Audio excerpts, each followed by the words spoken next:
नमस्कार। और हम आपके लिए बिहार की राजनीति से एक बड़ी खबर लेकर आए हैं। बिहार की राजनीति में एक अप्रत्याशित मोड़ आया है जिसने सभी राजनीतिक पंडितों को चौंका दिया है।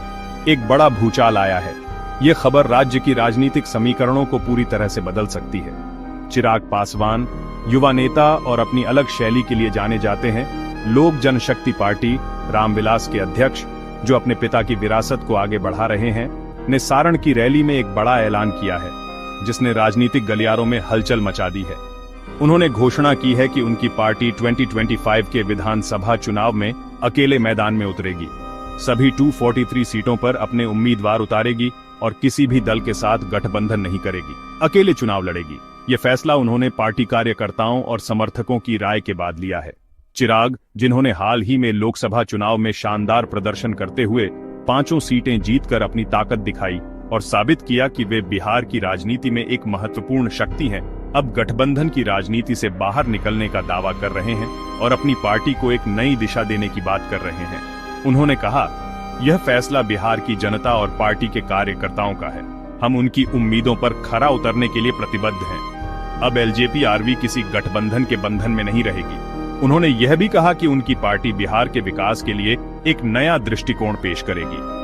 यह घोषणा बिहार की मौजूदा सत्ताधारी पार्टियों के लिए, खासकर जेडीयू और आरजेडी के लिए सीधी चुनौती है। अब देखना यह है कि वे इस चुनौती का सामना कैसे करते हैं।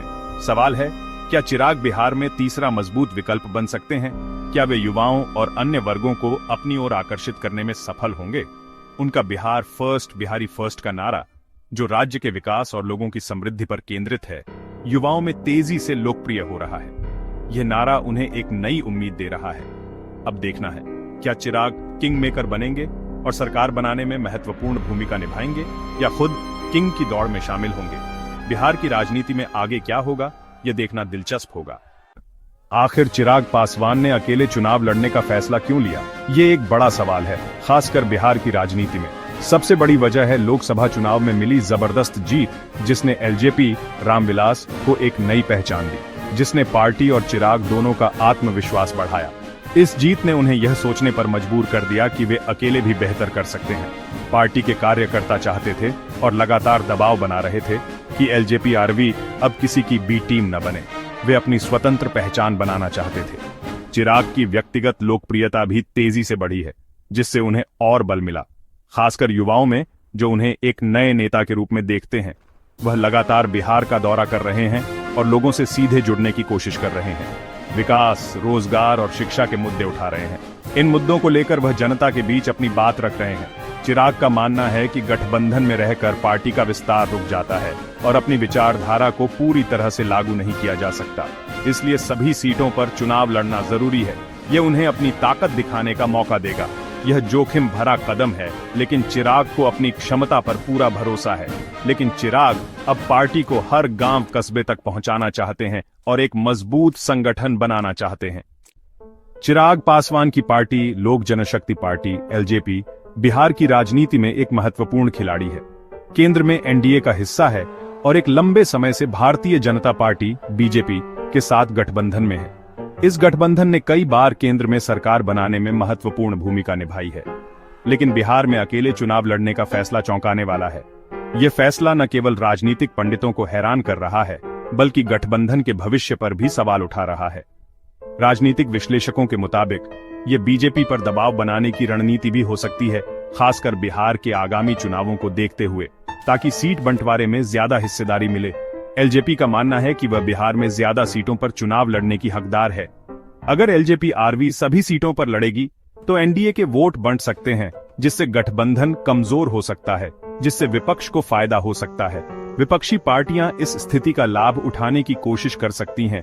चिराग ने साफ किया है कि वह मोदी का सम्मान करते हैं और केंद्र में एनडीए को समर्थन जारी रखेंगे, लेकिन बिहार में अपनी शर्तों पर राजनीति करेंगे।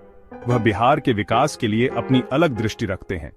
इस बार वह खुद को मुख्यमंत्री पद के दावेदार के रूप में पेश कर रहे हैं। यह उनकी राजनीतिक महत्वाकांक्षाओं को दर्शाता है। अब चिराग सिर्फ दलित राजनीति तक सीमित नहीं रहना चाहते, बल्कि वह एक व्यापक जनाधार बनाने की कोशिश कर रहे हैं, बल्कि हर जाति और समुदाय तक पहुंचना चाहते हैं। वह युवाओं और महिलाओं को भी आकर्षित करने की कोशिश कर रहे हैं। अगर यह दांव सफल रहा तो चिराग बिहार की राजनीति के सबसे ताकतवर नेता बन सकते हैं। उनकी राजनीतिक यात्रा अभी भी जारी है और भविष्य में उनकी भूमिका महत्वपूर्ण हो सकती है। चिराग पासवान की घोषणा ने बिहार की राजनीति में तीसरे मोर्चे की संभावना जगा दी है। अगर एलजेपी-आरवी कुछ सीटें जीतती है तो वह किंग मेकर बन सकती है, जिससे त्रिशंकु विधानसभा की स्थिति बन सकती है। महागठबंधन को उम्मीद है कि इससे एनडीए के वोट कटेंगे, जबकि बीजेपी जेडीयू के लिए यह चिंता का विषय है। चिराग अपने Bihar first, Bihari first vision के साथ युवाओं को रोजगार, शिक्षा और विकास का वादा कर रहे हैं। अब सवाल है, क्या जनता इस वादे पर भरोसा करेगी? ये फैसला बिहार के राजनीतिक भविष्य को तय करेगा। 2025 का चुनाव अब पहले से कहीं ज्यादा दिलचस्प और अनिश्चित हो गया है।